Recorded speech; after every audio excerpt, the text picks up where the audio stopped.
India Electronics and Semiconductor Association. I look after policy, government, corporate relations, international collaborations. So far as the premier body on semiconductors is concerned, I have an eclectic cast today insofar as the semiconductor ecosystem is concerned and how India is poised to the shifting sands in times to come. So to start with, we have Arnav. He is the Chief Operating Officer of Tejas Networks. Synopsis, cadence, great. Nearly 3 decades worth experience in the semiconductor domain. Welcome, Arnav. Then we have Vivek Chabra all the way from San Diego. He is the CEO of 21 IQ Technologies Labs. And I asked him why 21, so he said 21 is to cater for the 21st century because 22nd century he may not be around. So that's a very profound answer that he gave me. Then of course we have Chetna Mohan to look at diversity in the semiconductor space. He's the president of Alcamino all the way from Bangalore. Very kind of her to come today and go back the same day today. And, a hearty welcome to you. Then we have Sanjay Gupta, a great career with NXP before this, and now the CEO of Mega Spark, also chairman of IESA, a great veteran, a great thinker, and a thought leader. We look at some great, inputs from Sanjay so far as the automotive sector is concerned. And then, of course, we have Sunny, an industry veteran with Toyota to show early, and now also an advisor to the Keynes technology. So now looking at the OSAT and AT&T area. So since we are generally looking at the Indian stretchable time variant, because it was supposed to start at 3 o'clock and now it is 3:20. So I will just go straight away into the question answers and ask all these esteemed panelists as to what they think about various spaces, as to what they are and how we are poised to do from here, and then take it forward. We'll keep 5 minutes in the end, possibly in case somebody wants to ask a question, or possibly 7 minutes to ask 2 questions, and then we can take it from there. So let me start with you all. You're from Tejas Networks. Tejas Networks is a big success story in India, you all aware.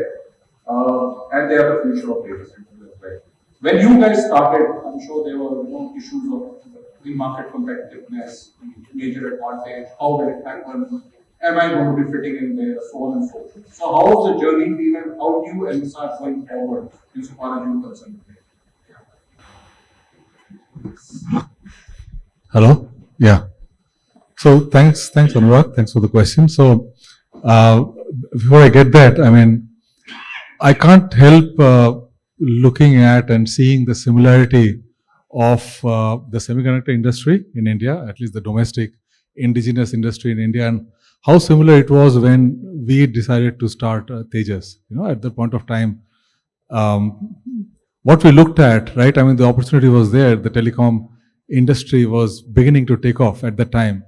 And the amazing thing was so much of technology for the global multinational corporations, whether in software or hardware or systems, was actually getting designed in India. So the talent that was there available in the country was so much, right? We are all in multinational companies developing products for the kind of thing. So the idea came, hey, all the talent is there. Why not make it products from India, branded from an Indian company and go global, right? And that was the vision and the passion with which we started. The journey was tough. It's not easy, right?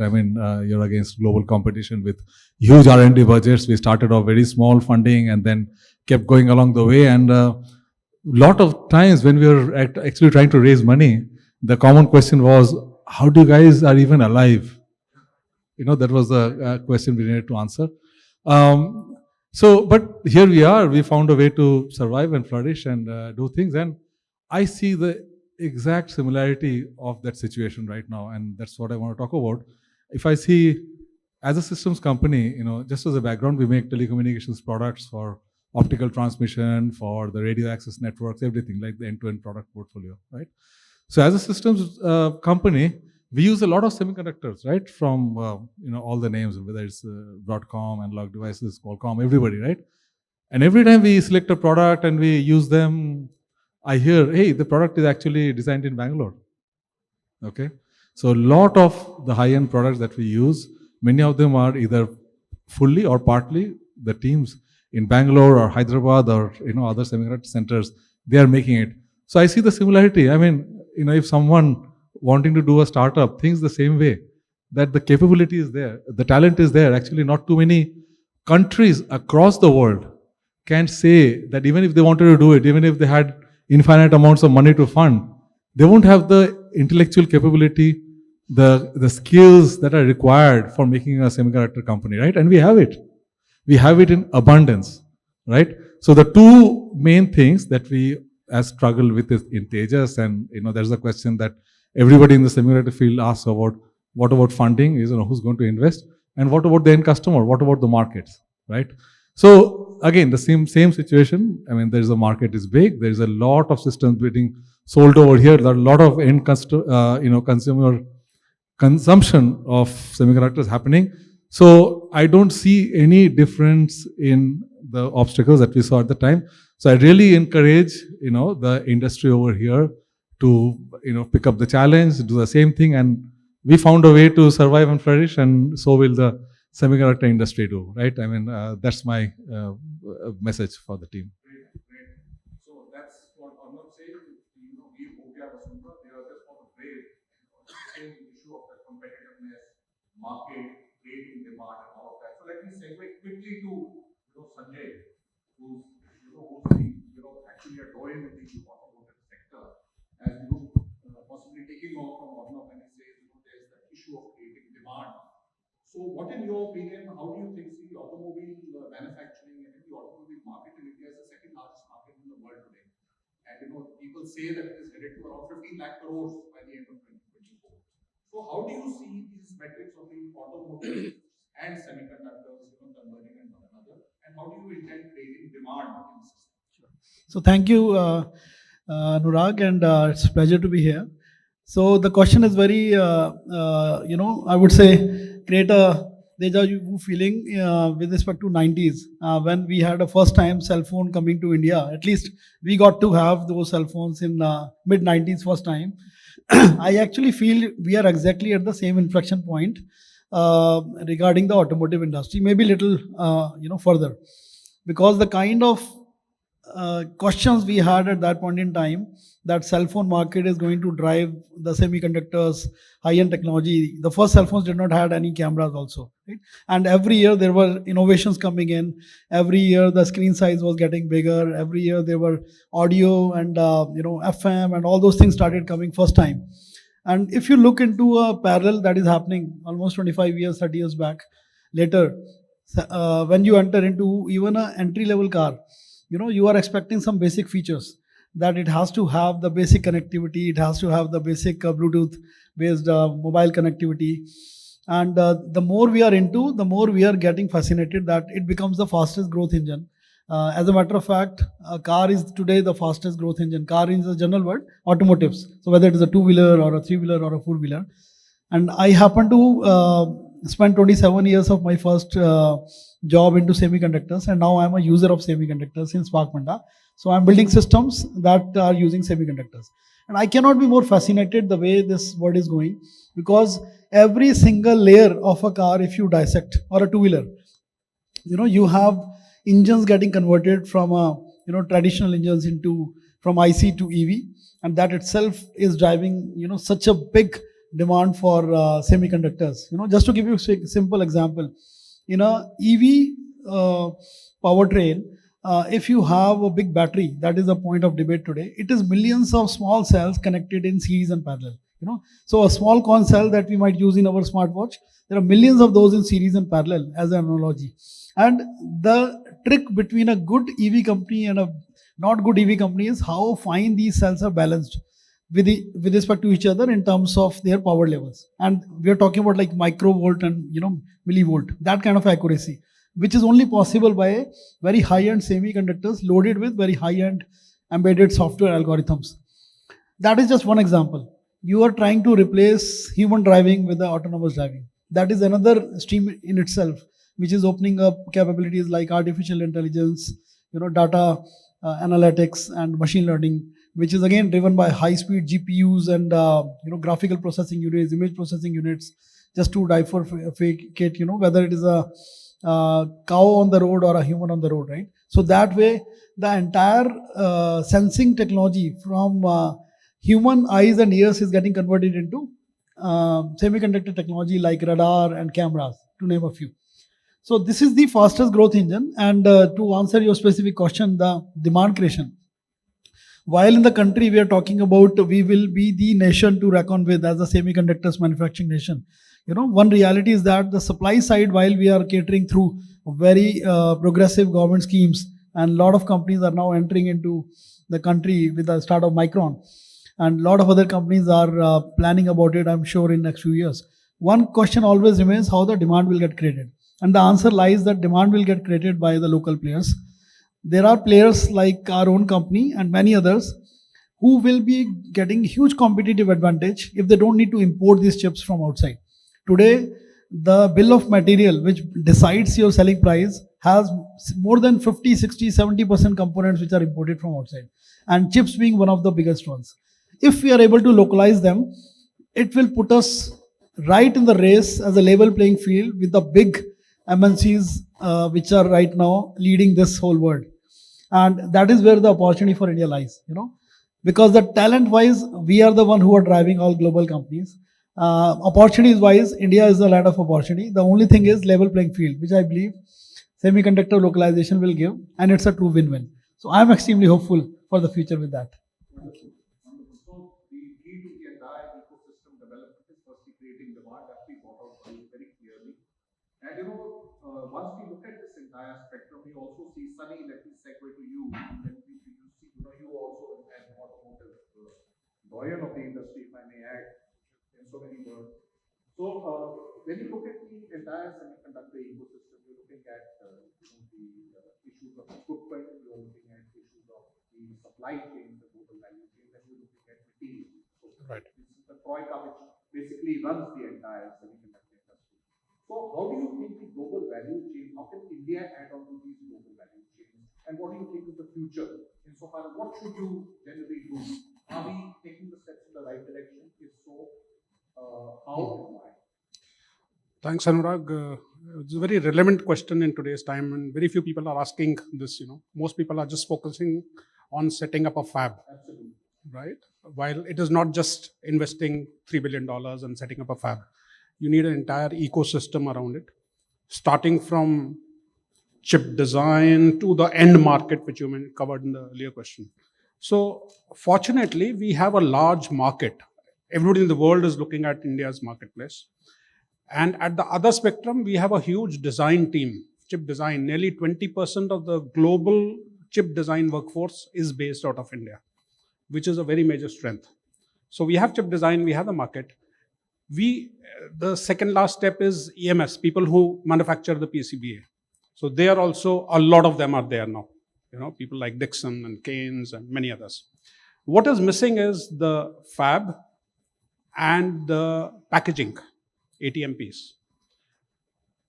ATMPs already Micron has announced, 2 or 3 more companies will announce, but the other important factor is that a chip typically needs more than 1,000 different chemicals and gases and various other minerals which for final production. I think you all know a typical chip crosses 27 boundaries before it becomes ready, right? Across the 27 country boundaries before it is ready for after manufacture. So we, as IES say, that is another hat I wear, where me and Sanjay and Anurag are part of the IES teams. We have worked with the Indian Chemical Association, and we are trying to get Indian chemical industry to improve their global standards to match the semiconductor need, right? They're already at, let's say, 90% of the quality requirement. But to go the final mile, go to 99.99% which the semiconductor industry requires, they need technology, they need joint ventures, and we are all, as industry, working for that.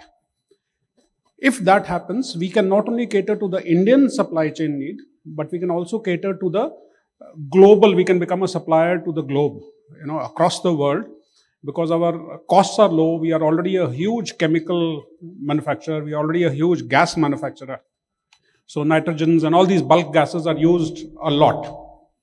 So what I'm saying is that we need to develop that entire ecosystem from chemical supplies to gases and set up the fabs and set up the ATMPs and set up skilling. So this entire ecosystem, it is the industry associations and veterans from the industry like me who want to give back to the industry now after spending 40 years here. And one last thing I would like to add is that today is a time like we have not seen in the last 30, 40 years. This is the right time for all of us to put in efforts and make, because if we lose this opportunity, I don't think another opportunity will come again. We have traditionally seen India as the Indian government, if I may say so, as a blockade to progress. There have been many jokes, many memes about this. Today, I'm saying they are the enablers and it is the industry which is holding back. Right? We are at a position like this young elephant, if you see, it is tied with very heavy chains. When it grows, it tries to break that chain, it cannot break that chain. And mentally they decide, no, we cannot do this. When the elephant grows up, it is tied with a very thin string. It does not try to break that because mentally he has already lost. So please don't, especially the young audience, I see a lot of young audience here, don't get into that mentality. This is your time, and the government has enabled everything. And we as industry are trying to do as much as you can. But you have to take up the challenge and move ahead. Thank you. All right. Thank you, Sunny. So, 27 boundaries, 3 revolutions around the earth, 150 chemicals and gases, 8% of Indian GDP into the chemical industry, just upping it up from parts per million to parts per billion. That is exactly what you need to do. But in this entire quagmire, there's a very important thing which Sunny has mentioned. And on that, I will segue to Chetna, who's now looking after this aspect very, very acutely, and that is skilling. And that skilling is the Achilles heel, because this will create something called the talent deficit. This is what will create a lot of other issues in times to come. And that famous 4-decade-old Indian hangover of computer science engineering needs to go now and get into more electronics and more electrical and more microelectronics engineering to make this dream happen. So Chetna, anything on skilling? Thank you, Anurag, for inviting me for this. And this is an interesting subject for me, skill development. As we see all youngsters here, most of them, what is skill development? So when you see it's a mismatch between the industry, what a job seeker and a job provider, right?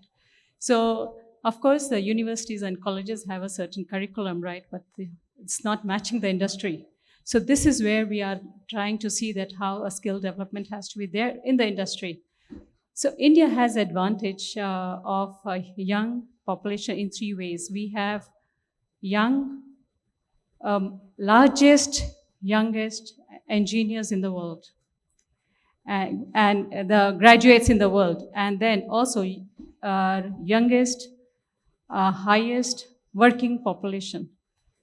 Plus 200 million people know to speak English.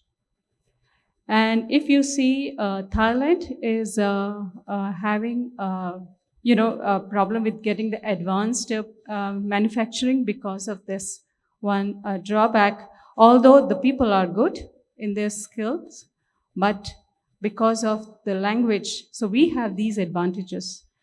But when you see at the college level, people are still not knowing. So I happen to have a few sessions with some universities. And, the word OSAT, they said, ma'am, is it a company? I said, okay. So we need to really educate people in a large way, just to make them understand what a semiconductor is, right? And apart from this, when you see, the faculty has to know what it is. The curriculum has to change. And when you see a graduate, right? So we have 12 lakh engineers passing out every year.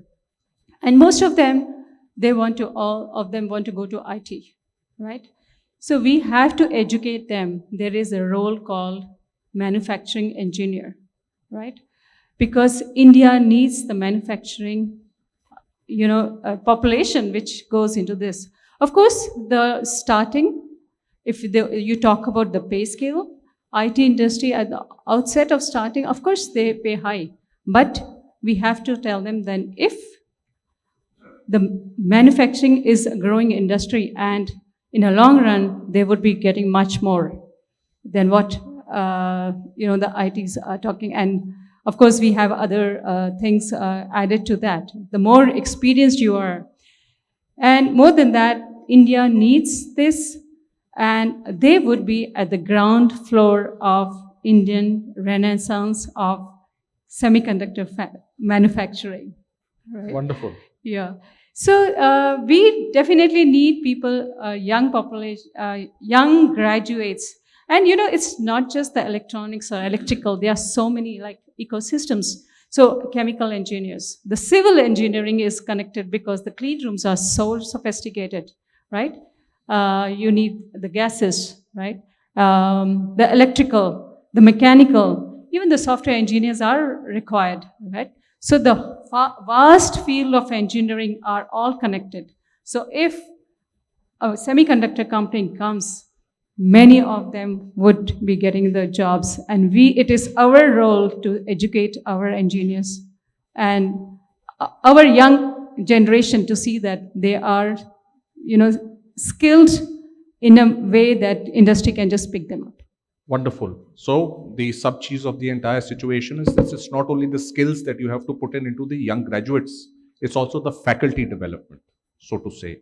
So large things in the policy domain have happened. A large number of syllabus has changed by AICTE. We are influencing a lot of things insofar as the AICTE is concerned, getting industry involved, because finally the industry has to do the required things. But at the end of the day, it is also the era of AI. Is the artificial intelligence. I mean, we've all seen how Chat GPT and all these things happen, right? Vivek, all the way from San Diego. There are AI chips now coming into the play, which are going to be the game changers insofar as, the future technologies are concerned, especially critical technologies. Your comments on the AI chips, please. Sure. Before I go on to the AI chip itself, I would like to add on to what Chetna talked about. So AI is a very overloaded term in some cases, everybody uses it, but I want to give you some color about the AI part of it, that the Chat GPT, when it came out, a lot of people in the industry started to think that now their jobs will be gone because of certain aspects of disruption, and which is partly true. Chetna talked about the number of skills or the skillful people in India which is going to computer science or IT side of the things rather than going to semiconductor industry, for example, electronics. And I can tell you that a basic Hello World program or the basic computer science algorithms or things will be generated by the AI moving forward. You probably won't need those kind of skills. So you need to master the skills which allows you to be able to build more artificial intelligence specific algorithms or integration aspects of it. And that requires not just the knowledge of the systems, but also the knowledge of sophisticated chipsets, how these will be formed moving forward. So in the chipset domain, there are architectures, you must have already heard. There are architectures which is ARM-based architectures. There are architectures, RISC-V based architectures, which is open source based. And then there are architectures from x86, which is Intel and AMD. And if you look at the mobile world, which I would say every single person in this room has an ARM as an architecture sitting on the mobile handset today. It's a low power architecture. Now every chipset in company and the cores, when the cores I say ARM, RISC-V or x86, they all are integrating the AI algorithms as a part of it, which can actually instantiate better LLM kind of models moving forward. And you must have heard the company called NVIDIA, which is the #1, almost $1 trillion market cap right now. And that is a combination of GPUs and the ARM CPUs integrated as part of it. But don't forget, it's also the semiconductors plus the software which goes on top of it. That's a combination of those things make the AI what it does today. The next specific part of AI, which is going to be, so AI will be in every chipset, I can tell you that much. Neural networks, which is the form of algorithm aspects of putting in the basic SDK creation with using the chipset. will be in every single chipset. I mean, companies like Qualcomm and everybody will actually talk about it. The main thing will be the next step is the AGI, which is the generative AI intelligence. And that is the combination of different architectures combined with the chipsets and the middleware and the software. So the systems are going to be very, very sophisticated moving forward.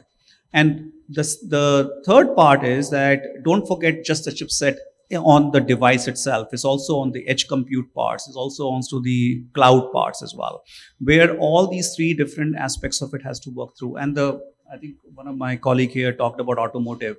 Today, if you look at every single automotive company is looking at how I can use the AI in an automotive domain, for instance. Thanks. So I think, I hope Waymo is listening to what you just said. And insofar as their autonomous cars are being made by Google, I think they're putting in all of that, and looking at it. I know a bit about it. Anyway, so, there is something very important beyond that. Ornab, let me come back to you. And I've been wanting to ask you truthfully, the semiconductor manufacturing, or it is design, or whichever way it is, it requires a massive amount of investment. So what do you think are the best ways, or what are the funding mechanisms available today, which can be used to harness this potential in India? Because at the end of the day, it's all about money, right, to start, and nobody better than to ask you from Tejas. Very good question. So, as we all know, and a lot of the other panelists have talked about it, semiconductor design, there are multiple steps with very, very different skill sets which are involved, right? Top of the line are at the top are the design skills, the product conceptualization and design skills, and then comes the manufacturing, the actual fabs and the packaging and testing and packaging and stuff like that, right? So the front part is a very intellectual capacity dominated space. Okay. Right? The funding requirements not in terms of billions of dollars. Someone can start with a few $1 million. They just started with few millions, a lot of money. Few million, 2, 3 million, 4 million is something like that. And I believe the government is actually funding a lot of startups in the semiconductor space with that kind of money. Right. Okay, like a few crores kind of a thing. But it is dominated by the intellectual capacity. And now the back-end part, where the semiconductor manufacturing fab and ATMP is concerned, that requires huge investments. And the big business groups in the country, they are already setting up partnerships and making the investments. I know, our company is now part of the Tata Group. The Tata Group is making a big investment over here. There are many other announcements about manufacturing. But my point is, to build a semiconductor ecosystem in India, you don't need all the parts to be there, to be ready. Right. Just the design, the most of the large companies are fabulous design companies that we know of, right? I mean, all the big names you talked about. So if you could even design and use the manufacturing capability which is there in the rest of the world, that is a great starting point, right? When the fabs come to India and we are localizing the manufacturing, that's the next step. But these are all absolutely independent of each other, right? The fabs can be done without a design company, because you could be an alternate to manufacturing of the TSMCs and the Samsungs as an alternate. But the design, similarly, the design companies, the fabulous design companies can exist even without a fab, right? So I think when you talk about the funding, coming back to the question, the answer is that the design startup, the fabulous startups can start with a smaller amount of money. That can be private funding, that could be venture funding, that could be government funding. I think this government has been very, very proactive in terms of understanding the requirement of having a semiconductor industry ecosystem and funding designers. And the back end, I already see a lot of movement happening. I think the COVID has taught us the importance of semiconductors and building a supply chain. So I see a great future over there. That's already happening. Front part is where I think people need a lot of motivation and the path forward to really make the part happen. Wonderful. I think well brought out. Thanks for that. So at the end of the day, there's a large amount of policy traction insofar as the government space is also concerned in terms of PLI, DLI, various other schemes and so on and so forth. So it's not as difficult as it looks to be. But moving away from design, let me segue back to Sunny. And Keynes has been in the news a lot. Sunny. Yes. And we are looking at post Micron. We are now looking at Keynes as well. So your views on how it is going to be, progressing, and what is it going to be now in times to come? A very interesting, rise of canes. Yeah. Well, last couple of decades. This started literally out of the garage. The founder, Mr. Ramesh Kannan, was a graduate from engineering college, and he started this electronic EMS business on a very, very small scale. Right. And it has grown massively. They now have 7 plants in India. They had an IPO a few months ago, 10 months ago. The share price is about 4 times the issue price. The market cap is about 11,000 crores. And he is the management of Keynes, he and his wife. The wife is the chairman, Mrs. Khan. And they are very keen to give back to India and to start something latest technology. So it's not just about getting, growing the business, but doing something which is right. So I'm an advisor to them they were large customers for me in Toyota. And they took me as an advisor for this business. So we have had a very successful engagement with the government of India. And like we're talking about funding, the government is trying to offset the advantage which overseas countries have, right? Because they've been in business last 20 years. And the depreciation alone will kill us if I spend 100% of my money to set up a ATMP, right? And ATMP business is available because globally, all the semiconductor manufacturers are keen to cater to Indian demand. And if there's a local assembly, it makes sense for them. So business should not be an issue. 50% the central government gives. On pari passu basis, which means if I spend 100, government will spend 100. It's not that I spend everything and then claim back. Then each state government has also, on top of this, giving anywhere 20, 25%, 27%, I've heard. They give that kind of subsidy. So at the end, the corporations spend only about 25%, out of which also about 65% loans are available from banks. So it is a question of willpower and the connects. The challenges are a little different because the government of India is very keen that they do not give this to, let's say, a builder or a diamond merchant who wants to set up a fab or a ATMP. This is a true story. It is. It is. Yeah. It really a lot of builders and diamond merchants who just want that land allocation. But they want a partnership which actually makes sense. So the global partner must have a stake in this company. They must have the technology. They must contribute to the business. So finding that was the tougher challenge, and funding was not. So we've been able. So the dichotomous view. Yes. Typically, it was funding which used to be the problem. Correct. Today, meeting the government's requirement, which are very fair, I think. They're very well thought out. So getting that kind of partner, then getting the skilling. The 2 questions they've asked us is this, the skin in the game of the foreign partner and the skilling. So we have tied up with various universities in India, in US, in Europe for skilling programs. We have signed MOU with IESA also to run a skilling program, and we'll be talking to you also. And so we're trying to approach that part of it. We are working with various, of course, AMSL and all the machinery suppliers. So we're trying to bring it all together. But the support from the government has been great, both the state government. And we broke ground last week in Telangana for the first plant. There will be several more also. This is not the only one. Great. Yeah. Thank you. Thanks, Sunny. See, another success story in the making. Let me also tell you at the same, speed and same behest that firstly, I'm not, very erudite as these gentlemen are. I'm that policy guy who sits in a corner and gives some gyan at some stage in time. But let me tell you, the policies which have been unleashed post and some tweaked after the Indian semiconductor policy in December 2021 are the best in their class in the world. And a lot of people I see are a lot of naysayers also saying that if the government is giving you 50% and it's pari passu and the state government gives you 25%, then what are you doing and all of that? Please understand that if you take a cross section of the entire world, starting from Taiwan to China, wherever you want to do, the entire story has been set up with public money. Because that's the way it is. It's a humongous investment with a large scale of failure.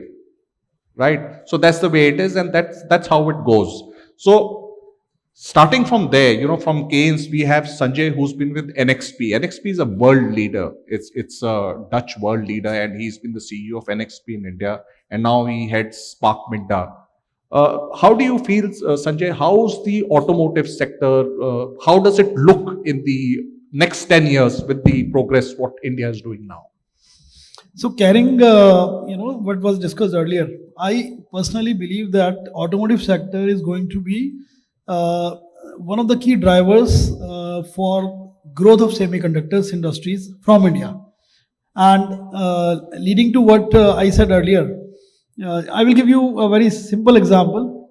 Today, one of the basic device that is going to come into Indian two-wheelers, three-wheelers and four-wheelers is a device called TPMS, Tire Pressure Monitoring System.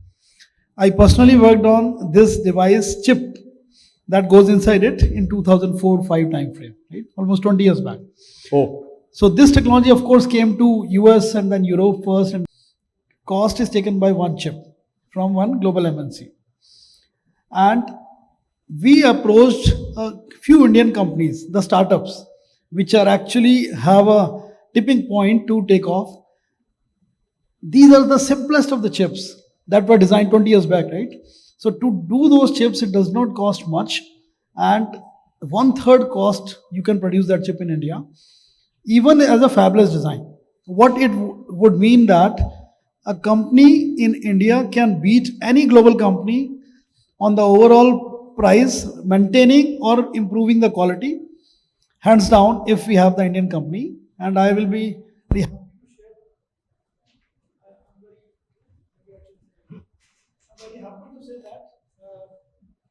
I'm very happy to say that we actually contracted an Indian startup, literally, submarine mission, and we gave that contract to that company. wonderful. And within a year's time, we are going to give a run for money for many global MNCs which sell that chip, and they're not ready to reduce their price in India for their maybe lack of insights. But this will prove in a year's time what Indian companies can do. And you need to break one glass ceiling. As there are many examples. This 100-meter race example, that unless first guy broke this 10-second Correct. target, nobody thought it is humanly possible. And after first guy, there were 1,000 guys next 1 year. Same way, nobody thought in one-day cricket you can create a double century unless Virender Sehwag did it. And then there were 8 centuries within 12 months. Correct. That will be the deja vu moment for companies from India, that we can give run for money to build the Make in India chip for India and for the world. So I'm extremely hopeful for that moment. Great, great. Thanks, Sanjay. And at the end of the day, what Sanjay just mentioned, that famous 10-second barriers, we must understand, when Maruti came to India, automobile sector was zero. Look at where it is today. It was never known that the automobile sector will turn out like this. Let me not go into automobiles. Let me look into Texas Instruments. They came here in India in 1985. There's that famous picture of theirs, that first machine coming on that bullock cart. Did they come and think that, after around 35, 40 years, you will produce the 21st% of the world's design? No. So these things will happen the way exactly what Sanjay has said. I will not ask you, Chetna, you will have the last word. The lady will always have the last word. Let me come back again to Vivek, and let me ask him a very, let me not use that word controversial, but a quasi-controversial question. Not to be quoted to ARM or anybody else. Your views on RISC-V. You are saying it's not a controversial question, so okay, I'll try to answer in a open way, because I deal with a lot of different parts of the ecosystem. So RISC-V is an open source, right? And open source has been embraced by several different countries for different aspects of, or even in the US. I mean, several companies have been using it for different reasons perspective, right? Now, what you have to also understand that the ARM or x86 in their own segments have also got a very, very rich software ecosystem around them as well, which makes it much faster for those companies for specific certain applications, fast track of getting to the market, right? At the cost of certain other aspects of it, which is basically could be certain power envelopes or could be certain aspects of just the cost structures itself, right? Now, one thing I do want to talk about, given the RISC-V is an open source, so there's no initial cost to do anything to start from learning aspects of this, because if you work with an ARM or x86 or anything else, you need to be able to get certain kits and certain aspects of technology before you can start anything. So that's one part of it. The Sanjay talked about very interesting part. When I did my first semiconductor company in North America almost 20 years ago, we only had six hardware engineers and almost like 40 to 50 software engineers. And what is happening since then now is that the companies like ARM, for example, they are starting to not just provide the cores, which is the CPUs, but also the subsystems around it as well. And I'm sure the RISC-V is also going to do the same thing, right? And which basically means that now when you're designing a chip, what your job is to take different types of these subsystems and do the right interconnects with the right process nodes. I think we didn't talk about the process nodes part of it. It's a very important part of it, because when you're looking at 28 nanometer process nodes or even 22 nanometer global foundries, for example, or around those, they are becoming much more matured process nodes, right? Look at the latest, please don't quote me, I think it's the Apple phone is 5 nanometer, if I remember correctly, right?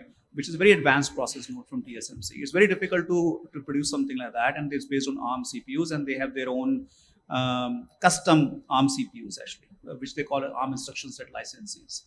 So I think it's talking about whether you start with RISC-V, you start with ARM, you start with x86. I think mostly in India, I would say either ARM or RISC-V, because x86 is driven by Intel or AMD. Nobody else has a instruction set license to do it, at least to my knowledge today, unless somebody is hidden in India, I do not know.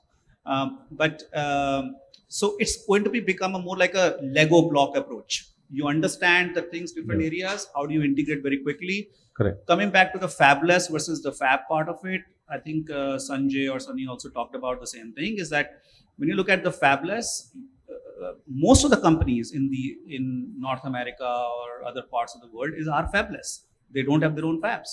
I think Intel is the one which has its own fab.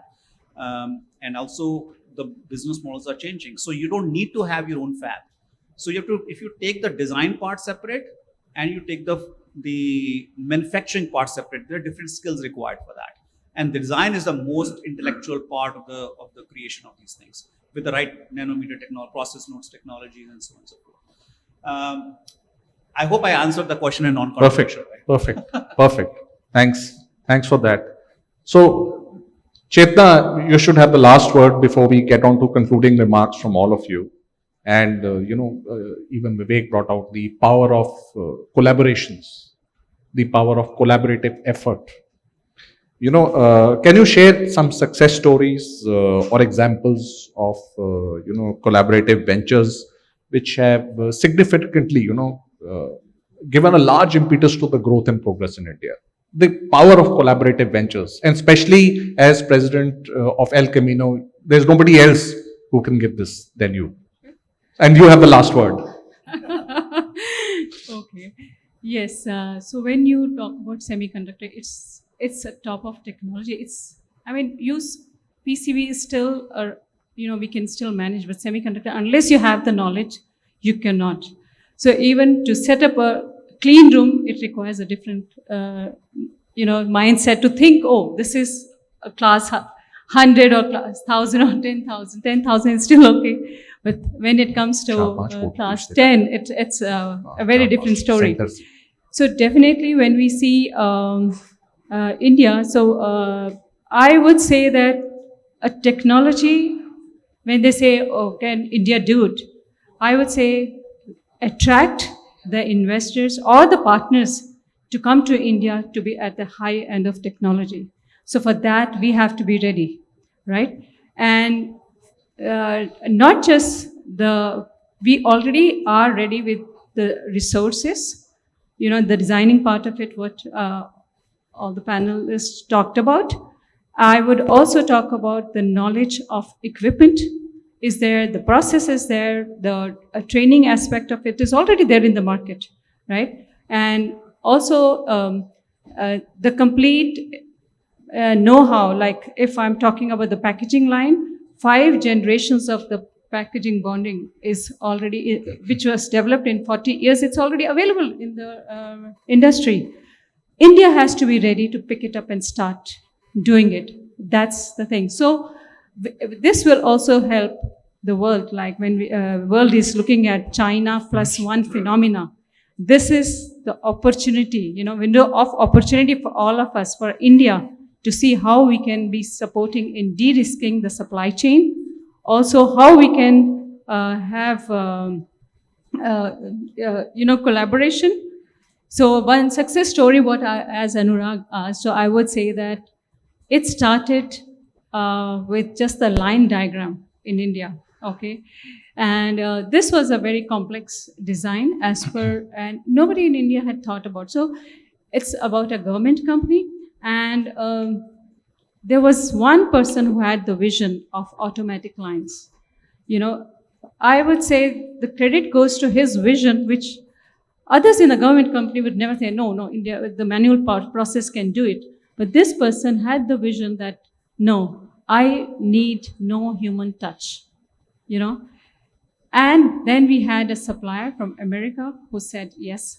There was a discussion which went for almost 1 year on the process, how it has to be developed. Of course, application engineers were involved in everything.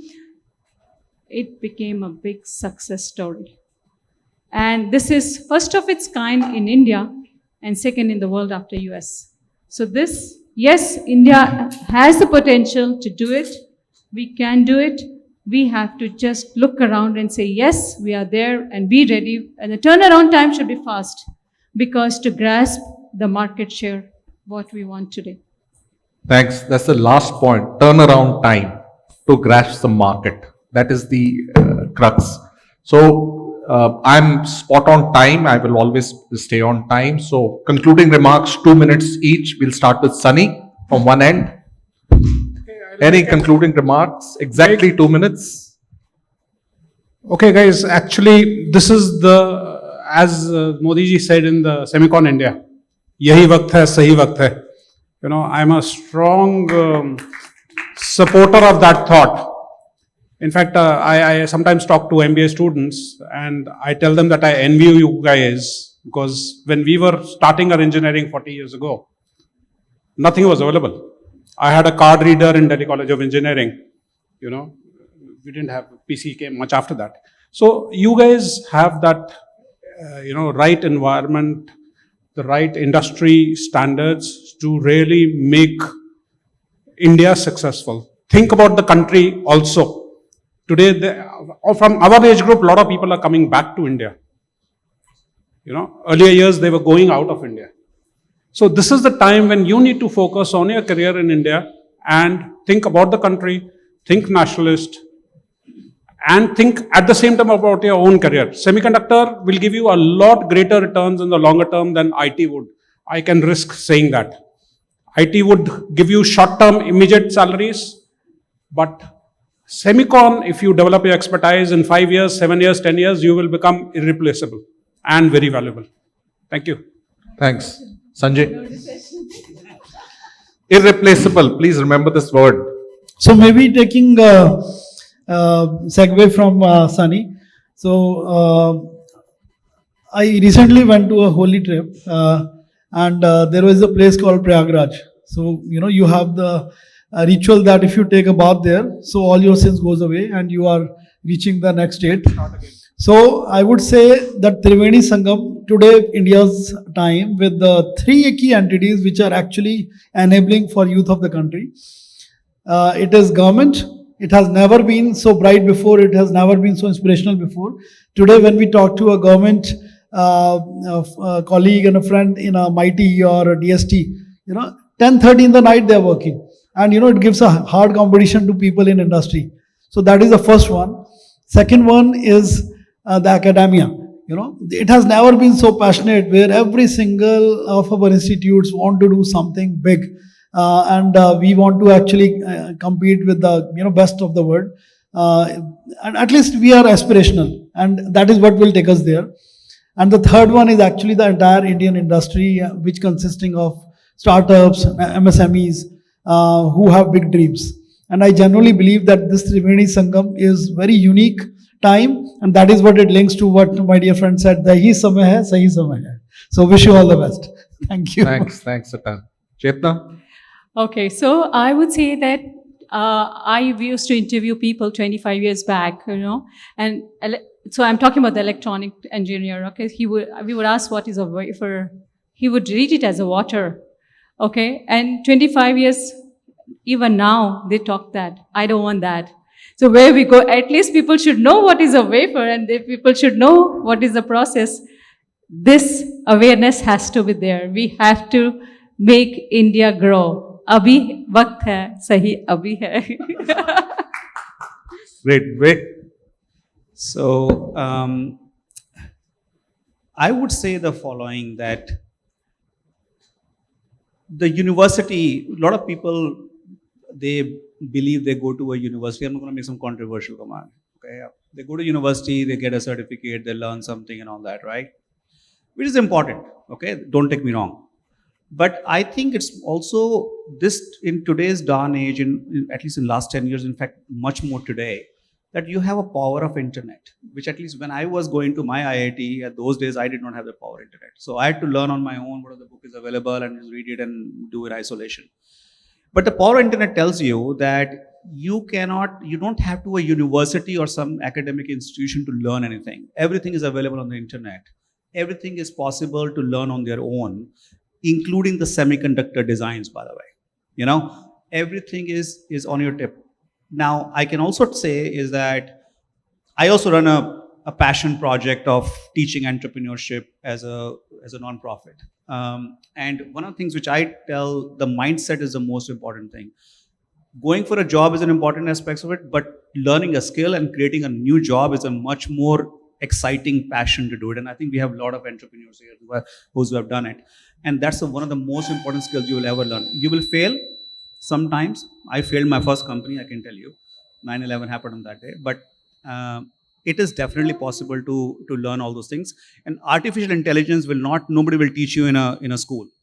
You will have to learn it by osmosis and by experience with what other companies are doing in this space.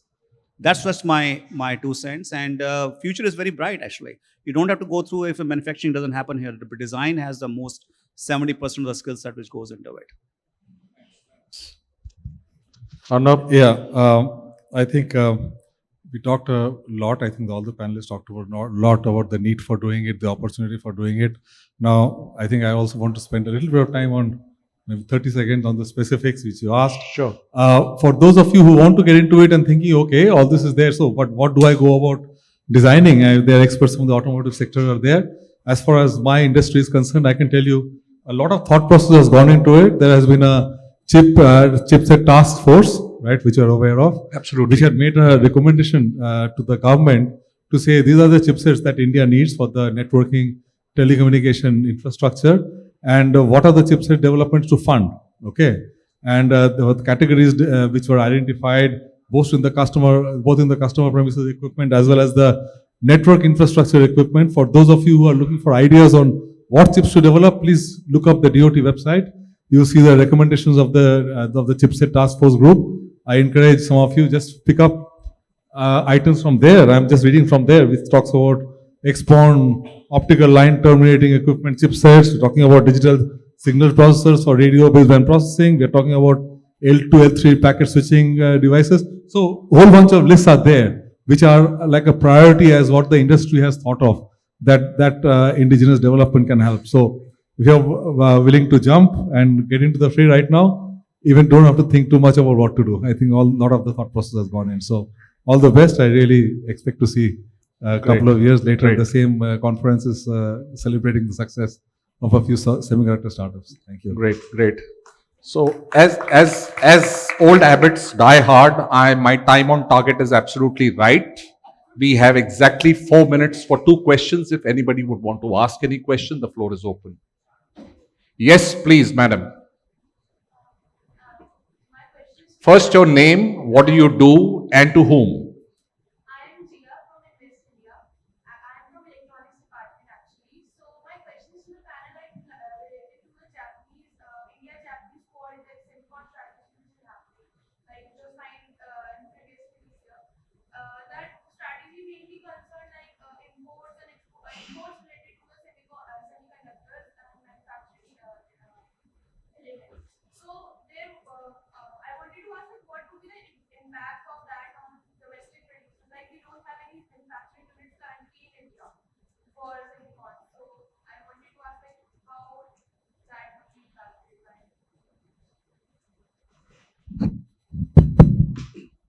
Okay, since I am from the Japanese ecosystem, having worked with Toyota for several years, I don't know the specifics of this particular agreement, but what I do know is that we are working very closely with the various there's a semiconductor association in Japan, there's a chemical association in Japan, and we have been part of the Toyota Susho group, which is one of the largest trading companies in the world, nearly $80 billion, and chemicals is a very strong subject there.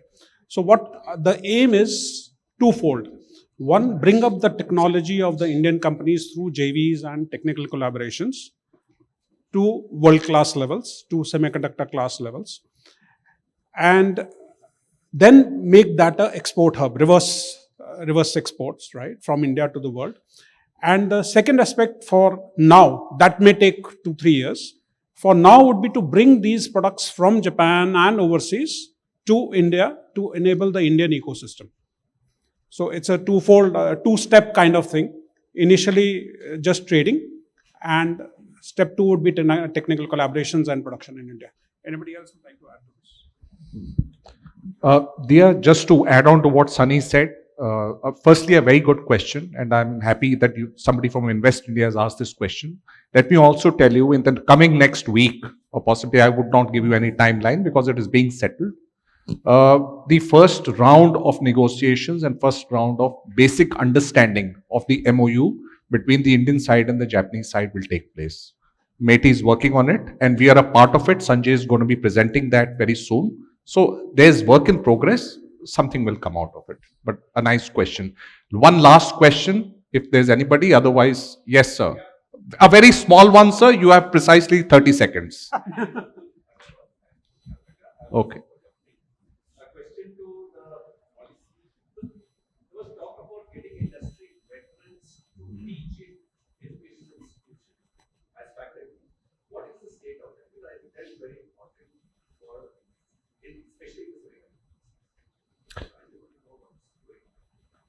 Okay, so this is a good option because we do not have many experts. So veterans are always welcome, and they can always have an expert, opinions and the lectures given. So yes, they would be definitely part of the ecosystem, whatever the programs we develop. We welcome this. This would be good.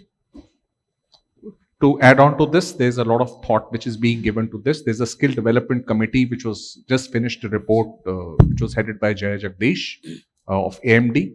And there's a lot of work in progress insofar as this is concerned with the AICTE as well. So this is going to be a very close thing which is going to be happening very fast because there's no other option. Where do you get the faculty from? How do you train the trainer?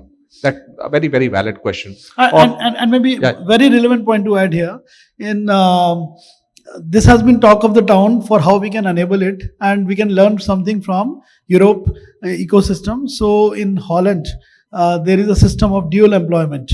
So selected people can be co-employed at the same time by industry as well as by academia. And I think this is one success model that we were working on. Correct. So that you don't need to have two hats artificially. You are naturally part of the two sides of the system and help in translating each other's problems and bridge the gap. All that remains for me now is to say thank you to all the panelists. Thank you so much for all your wisdom. And ladies and gentlemen, thank you very much for your time. And I'll just give a small little memento from IMC, which I've been told to give so. And Ornob has a meeting which he has to rush for. There you go, Arnav. Thank you.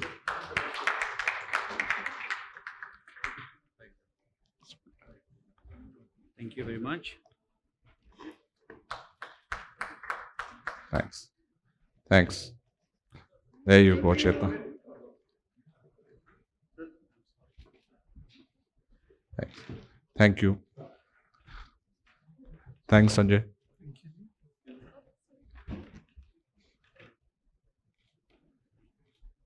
Thanks.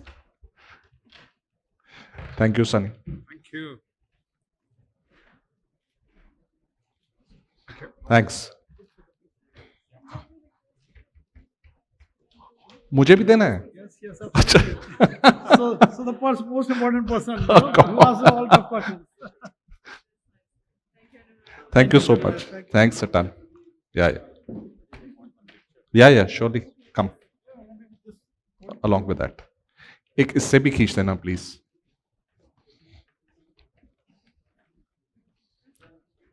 Can I take out this?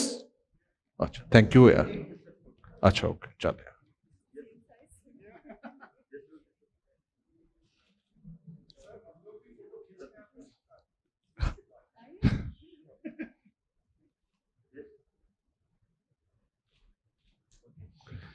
Thanks, Satan.